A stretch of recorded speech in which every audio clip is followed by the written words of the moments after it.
Kalau begitu cara jadi wali, itu wali setan. Kalau begitu caranya, tidak sholat, ya. Itu wali setan kalau. Tapi saya tidak benar, saya tidak pernah membenarkan cerita itu. Seng sopan mas ya. Kalau ada yang bilang ceritanya benar, saya bilang mana dalilnya? Sebutkan sanad Anda. Bahwasanya saya telah mendengar dari bapak saya dari kakek saya dari buyut saya dari njit. Bahwasanya dari Paijo, Paimin dan Jomintan dia melihat Sunan Kalijaga di pinggir kali bertapa kemudian jadi wali. Perbedaan antara mitos dan agama itu kan sebenarnya terletak pada silsilah dan sanad itu. Agama itu dikatakan tidak mitos itu karena ada sanadnya. Saya ngaji di Al-Quran misalnya. Kita ngaji Al-Quran dari sini sampai Kanjeng Nabi sama malaikat sampai Gusti Allah. Kita mengatakan Allah itu Maha Esa. Itu tidak, Allah itu namanya Allah, namanya Ar-Rahman, namanya Ar-Rahim. Itu kan bukan kita yang buat.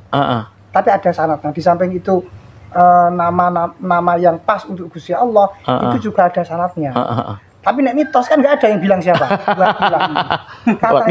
Katanya kalau dengar mitos-mitos kayak gitu loh ya, mitos Jawa, makan di tengah pintu itu akan menyebabkan judulnya suwe. Itu kan nggak ada yang jauh. Nah itu mitos. Tapi agama kan nggak mitos. Lah itu rungokne. Kita sekarang berbicara tentang agama satu dan agama yang lain. Karena agama non-Islam, saya nggak nyebut apa. Itu kalau kita cari sanadnya, saya pernah ingat dawuhnya Abu Hasan Tuba itu agama ad-dinu itu apa? As-sanadu. Jadi as-sanadu minad-din gitu. Sanad itu bagian dari agama. Jadi satu-satunya ilmu yang masih memegang teguh sama sanad itu hanya agama Islam. Agama Islam. Sekarang katakanlah satu agama yang mengatakan Tuhan itu namanya Yesus, katakanlah ya. Itu jenengan telusuri dari siapa, pendom apa jenenge sampai mana nanti. Nanti lah nggak tuh sampai Gusti Allah. Nah, itu kelemahannya. Nah, perbedaan antara mitos dengan agama, ketika agama itu dijaga, dikawal oleh sanad, tapi mitos itu dikawal oleh ciri-ciri. Kola wakila. Berarti ketika Anda berislam dan mengatakan bahwa di Indonesia, di Nusantara tidak ada eksistensi Wali Songo, berarti Anda menganggap Islam itu dongeng. Mitos. Karena ada Wali Songo kan ada bukti fisik, ada bukti fisik, bukti sejarah juga ada. Bahkan ngerti nih wong azan dari mereka dapat dari mana? Seandainya tidak ada pembawa. Nah, ini yang pertama tentang Wali Songo. Yang kedua, ada kalau di film Sunan Kalijogo itu bukan aulia Allah. Sunan Kalijogo itu bukan walinya Allah, dia itu walinya setan karena menyebarkan agama dengan bertapa. Ini Gus mungkin punya pandangan tentang wali setan ini. Oke, begini. Tentu saya maupun Mbah Toha tidak punya stempel, tidak bisa melegitimasi seseorang si A atau si B ini waliullah. Karena memang dulu ada ya, maksudnya itu kan kita pernah sering kali mendengar yang namanya layak riful wali ilal wali, tidak tahu wali kecuali wali itu sendiri. Tapi setidaknya indikator waliullah ini kan sudah ada, misalnya di Quran itu ala inna auliya la khaufun alaihim wa lahum yahzanun misalnya, itu indikator yang sering kali disampaikan. Terus kemudian terkait dengan Sunan Kalijogo, apakah Sunan Kalijogo ini kalau tidak salah di video itu yang viral itu disebut tidak termasuk wali karena memahami agama atau berislamnya itu kemudian bertapa. Nah, ketika bertapa itu enggak sholat, begitu. Iya. Masa wali kok gak sholat?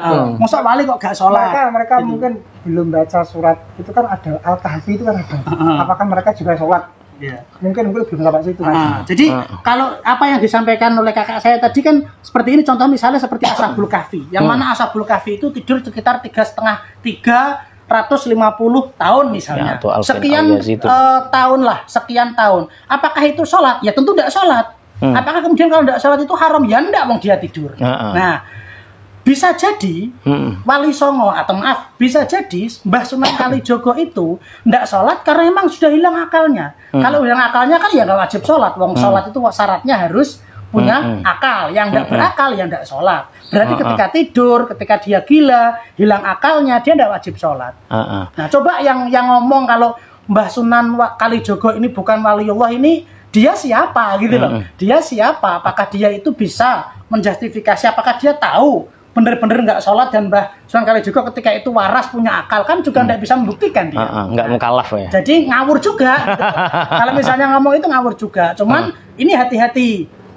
kalau sampai ada orang-orang yang bilang memang ini seringkali dipelintir. Berarti kalau sudah itu kita sudah makomnya sudah makom yang tinggi, berarti boleh tidak sholat? Ya, enggak.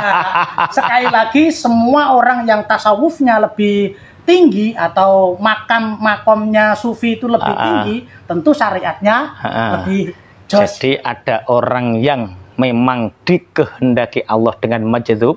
Jadi akalnya ditarik. Majdzub itu apa, Mbak? Nanti teman-teman enggak tahu. Santri saya sudah paham semua. Santri semua paham semua, enggak usah dijelaskan semua. Jadi majdzub itu hati dan akalnya ditarik oleh Allah sehingga dia tidak punya kemampuan untuk berpikir. Dia nggak bisa membedakan siang malam, nggak bisa membedakan antara lapar dan kenyang, nggak bisa membedakan antara ulo jengklong, tidak bisa membedakan. Jadi dia sudah majdzub. Nah, ketika makom majdzub ini dia otomatis sudah tidak mukallaf. Nah, ketika nggak mukallaf, ya berarti dia tidak, ya wong salah saja nggak tahu, dia tahu. Lah, tapi beda karo Jito. Jit gak sholat, stres Pak Yai. Wong stres gak wajib sholat, maksudnya ora kok stres sing jek iso ngitung duit. Maksudnya sing ora wajib sholat. Kalau ada yang aku stres, tempeli 1 sen. Ya. Iku jek iso ngitung duit to ora. Jadi yang simpang siur ini saya hanya mengingatkan anak muda bahwa kita tidak lepas dari sejarah. At-tarikhu yu'idu nafsah. Jadi tarikh itu, sejarah itu akan terus terulang. Kamu mengikuti siapa? Kalau cara dakwah saya, ya mengikuti Wali Songo. Karena apa? Ya panduan saya itu dari Wali Songo. Dari mbah dari buyut saya mbah Abdurrahim, ke atasnya lagi, ke Imamuddin, ke siapa lagi. Jadi ya cara dakwahnya seperti itu. Terus satu lagi Mbak, ini yang perlu saya sampaikan juga. Jadi kalau Prof. Kuntawijaya ini mungkin teman-teman yang akademisi mungkin ya. Kalau Prof. Kuntawijaya itu pernah mengingatkan kita, bahkan sejarah itu tidak harus diceritakan oleh mu'arikh atau tidak harus diceritakan oleh pakar sejarah. Kita tahu misalnya mungkin ada yang tidak sepakat Atlas Wali Songo itu ditulis oleh Dr. Andes K. Haji Agus Sunyoto, yang mana Dr. Andes Agus Sunyoto atau Gus Agus Sunyoto, Yai Agus Sunyoto ini adalah pakarnya di pendidikan luar sekolah memang. Memang beliau melakukan sebuah penelitian sampai beberapa tahun itu digandani sama PBNU ketika itu. Nah, itu artinya ini Imam Syafi'i ketika penelitian haid dibanding sama. Ya ternyata hukum-hukum haid juga kan ya seperti itu istiqra. Ada penelitiannya. Ketika itu sebuah karya ilmiah yang lahir dari sebuah penelitian, kalau misalnya mau dibantah ya silakan dibantah, tapi tentu juga dengan ilmiah juga. Jadi nggak harus ngomong ketika dia tidak menemukan sesuatu kemudian menganggap itu tidak ada. Nah ini yang perlu kita kampanyekan. Gara-gara Cito gak duit mune duit gak ono. Gara-gara gak duit cewek dia bilang kalau cewek gak ono. Terus wali itu kan ada memang tadi betul. La ariful wali. Jadi ketika derajat wali, bahkan seseorang itu untuk menjadi wali, lebih mudah daripada mengetahui itu wali. Kadang awal dhewe wali gak ngerti. Ngerti awal dhewe wali gak. Tapi aku nek ngerti ya. Berarti wali khos berarti. Ada dua jenis kayak gitu. Tidak ada yang tahu wali kecuali wali. Terus nanti ketika wali itu sudah ada wali itu nanti ada yang di dunia itu memang dimasyhurkan oleh Allah, ada yang tidak. Ada yang masyhur, ada yang mastur. Memang al-masyhur bi barakatil mastur kan. Orang masyhur itu kayak Mbah Toha. Itu karena barokah-barokahnya seperti saya. Enggak terkenal. Mulane kudu nggawa rokok rene. Terkadang ketika ada yang tahu. Sekarang siapa tuh yang tidak tahu bahwasanya Presiden Soekarno katakan itu Presiden RI. Buktinya mana? Buktinya. Nah itu kan sejarah juga loh. Katanya ini kan.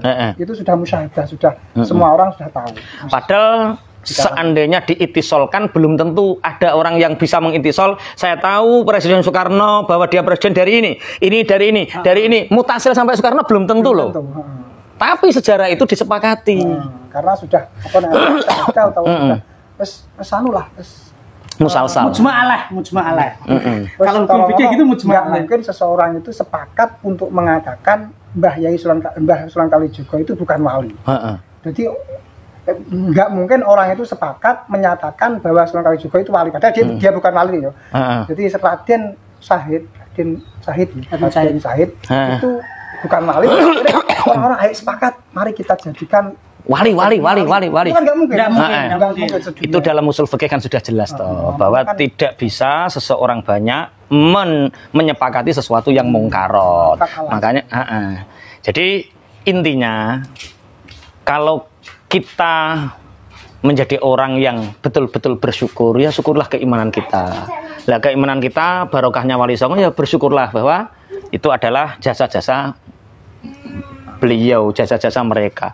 Bukan karena kita menguasai ratusan ribu hadis kemudian menafikan seseorang yang menanamkan benih-benih keimanan di Nusantara ini. Intinya itu. Wes paham ya Kang ya? Wes muni nek sapa sing muni Wali Songo ora ono Jadi fatalnya itu bukan karena Wali Songo kita anggap ada atau enggak ada, beliau enggak berpengaruh. Fatalnya itu kita enggak punya adab. Setan itu masuk neraka itu bukan karena pinter, bukan karena dia goblok, tapi karena dia nggak punya adab. Jadi hati-hati. Orang jadi memang kelemahan orang pinter itu nggak punya adab. Itu kelemahan orang pinter itu nggak punya adab. Nanti yang tidak percaya Wali Songo silahkan dibantah dengan ilmiah dan datang ke Gubuk Takrib Sendang Rejo Gus Udin. Dia punya banyak kitab yang menerangkan tentang itu. Ayo cek, kita recheck. Tak ajak ngopi, tak belikan rokok, tak kasih makan. Oke, assalamualaikum warahmatullahi wabarakatuh.